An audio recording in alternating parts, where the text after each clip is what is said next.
Hi friends, എല്ലാവർക്കും ഗോകുലിൽ നിന്ന് വന്ന യൂട്യൂബ് ചാനൽ എല്ലാവർക്കും സ്വാഗതം. അപ്പോൾ ഇന്നത്തെ വീഡിയോ എന്നാന്ന് വെച്ച് കഴിഞ്ഞാൽ എൻ്റെ കണ്ണാടി ചെടിയുടെ കളക്ഷൻസ് ഒന്ന് കാണിക്കാൻ വേണ്ടിയാണ് കാണിക്കുന്നത്. ഇതാണ് എൻ്റെ പുറകെ കാണുന്നത്. ഞാൻ തട്ടിക്കൂട്ടി ഉണ്ടാക്കിയൊരു വെട്ടിക്ക ഗാർഡനാണ്. അത് ഞങ്ങളെ കാണിച്ചു തരാം. ചുമ്മാ ജസ്റ്റ് തട്ടിക്കൂട്ടി ഉണ്ടാക്കിയൊരു വെട്ടിക്ക ഗാർഡനാണ്. വലിയ സംഭവമൊന്നുമല്ല, ചെറുതായിട്ട് വീട്ടിലുള്ള കുപ്പികളും അങ്ങനെ വെച്ചുണ്ടാക്കിയൊരു വെട്ടിക്ക ഗാർഡൻ. അപ്പോൾ എൻ്റെ വീട്ടിലേക്ക് നോക്കിക്കഴിഞ്ഞാൽ ഏറ്റവും കൂടുതൽ കാണുന്ന കണ്ണാടി ചെടിയാണ്. അപ്പം ഈ ഗാർഡനിലേക്ക് ഇറങ്ങുന്നവർക്ക് ഏറ്റവും ബെസ്റ്റായിട്ട് വളർത്താൻ പറ്റിയ ചെടിയാണെന്ന് വെച്ചാൽ അത് കണ്ണാടി ചെടികൾ തന്നെ. അത് വലിയ കെയറിങ്ങിൻ്റെ ആവശ്യമില്ല. പിന്നെ ഒരു 5-6 മാസം അതിൻ്റെ ഒരു കാലാവധി. ഒരു ഗ്രോ ബാഗ് അതിനകത്ത് നട്ട് കഴിഞ്ഞാൽ 5-6 മാസം അതിൻ്റെ കാലാവധി. അപ്പോൾ അത് നമ്മൾ റിപ്പോർട്ട് ചെയ്ത് കൊണ്ടായിരിക്കും, അല്ലെങ്കിൽ നമ്മുടെ നഷ്ടപ്പെട്ടു പോകും. പിന്നെ ഇത് വെള്ളത്തിലും വേര് പിടിപ്പിക്കാവുന്നൊരു ചെടിയാണ്. അപ്പോൾ എൻ്റെ കണ്ണാടി ചെടിയുടെ ആദ്യത്തെ ഗ്രോ ബാഗ് നട്ട കുറേ കളക്ഷൻസ് ഉണ്ട്. അത് നിങ്ങളെ കാണിക്കാം. അത് കഴിഞ്ഞ് വലിയ ചെടികളുണ്ട്, അത് നിങ്ങളെ കാണിക്കാം. അത് നമുക്ക് ചെറിയ ചെറിയ ചെടികളിൽ നിന്ന് തുടങ്ങി ഇതിലേക്ക് പോകാം. അപ്പോൾ ഇത് ആദ്യമായിട്ട് എൻ്റെ ചാനൽ കാണണമെങ്കിൽ ഒന്ന് സബ്സ്ക്രൈബ് ചെയ്തേക്കുക. ഇതുപോലെ ഗാർഡനിങ്ങും കൃഷികളും ഇഷ്ടമാണെങ്കിൽ എൻ്റെ ചാനൽ സബ്സ്ക്രൈബ് ചെയ്തേക്കണേ. അപ്പോൾ നമുക്ക് വീഡിയോയിലേക്ക് പോകാം. പിന്നെ തുടക്കക്കാരനെന്ന നിലയിൽ എനിക്ക് ഒരുപാട് തെറ്റുകളുണ്ട്. പറയുന്നത് ചിലപ്പോൾ റിപ്പീറ്റേഷനൊക്കെ വരും. ഒന്ന് ക്ഷമിച്ചേക്കുക. പഠിച്ചു വരുന്നതല്ലേ ഉള്ളൂ. അപ്പോൾ നിങ്ങളൊന്ന് ക്ഷമിക്കുക. റിപ്പീറ്റേഷനാണെന്ന് പറഞ്ഞൊന്ന് സ്കിപ്പ് ചെയ്ത് പോകരുത്. അപ്പം നമുക്ക് വീഡിയോയിലേക്ക് പോകാം.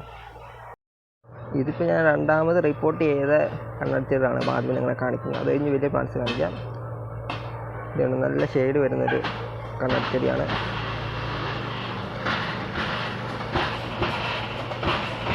എൻ്റെ ഫേവററ്റ് എന്ന് പറഞ്ഞ ഇതാണ്. നല്ല രസമുണ്ട്. നല്ല ലീഫ് ഉണ്ടോ, ഭയങ്കര രസമാണ് ഇത് കാണാൻ. അടുത്തായിട്ട് ഇതാണ്.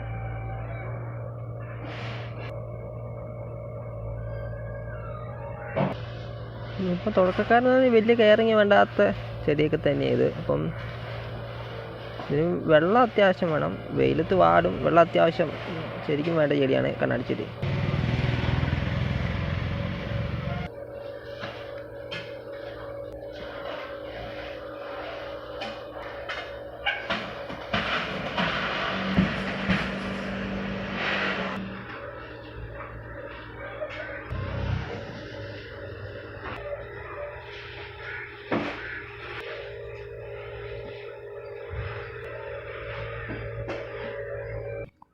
ഇതാണ് എൻ്റെ ചൈനീസ് ബോൾസാണ്. ചൈനീസ് ബോൾസിൻ്റെ കുറേ കളക്ഷൻസ് ഉണ്ട്. അപ്പോൾ അത് ഫ്ലവർ ആയിട്ടില്ല. ആയിക്കഴിഞ്ഞാൽ നിങ്ങളെ ഒരു ചൈനീസ് ബോൾസിൻ്റെ ഒരു കളക്ഷൻ കാണിക്കുന്നതായിരിക്കും.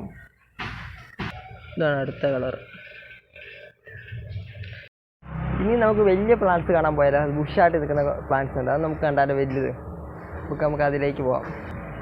അപ്പം എൻ്റെ വീട്ടിൽ ഏറ്റവും കൂടുതൽ കാണുന്നതെന്ന് വെച്ചാൽ കണ്ണാടി ചെടി തന്നെയാണ്. അപ്പോൾ എനിക്കിഷ്ടവും ഇലച്ചെടികളാണ്. അപ്പോൾ എൻ്റെ വീടിന് ചുറ്റും നോക്കിക്കഴിഞ്ഞാൽ കണ്ണാടി ചെടികളാണ് ഏറ്റവും കൂടുതൽ കാണുന്നത്. അപ്പോൾ നമുക്ക് എൻ്റെ വലിയ പ്ലാന്റ്സ് ഞാൻ കാണിക്കാം. വഴിയിൽ നിന്ന് ഇങ്ങനെ കയറി വരുമ്പോഴത്തേന് ഒരു സ്ഥലം ഫുള്ള് കണ്ണാടി ചെടികളാണ്. കാണിച്ച പ്ലാന്റ്സിൻ്റെയൊക്കെ വലിയ പ്ലാന്റ്സാണ്. തിക്കായിട്ട് ഇതെല്ലാം ബുഷായിട്ടാണ് നിർത്തിയിരിക്കുന്നത്.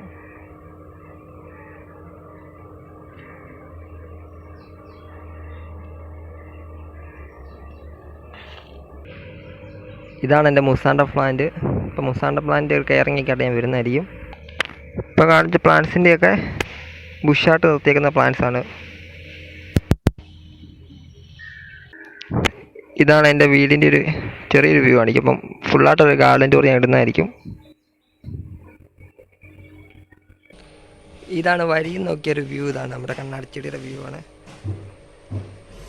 ഇതാണ് എൻ്റെ വീട്. അപ്പോൾ ഫുള്ളൊരു ഗാർഡൻ ടൂർ ഞാൻ കാണിക്കുന്നതായിരിക്കും. അപ്പോൾ ഞാൻ വഴിയിൽ കുറച്ച് നട്ടിട്ടുണ്ട്. അത് നിങ്ങളെന്ന് കാണിക്കാം.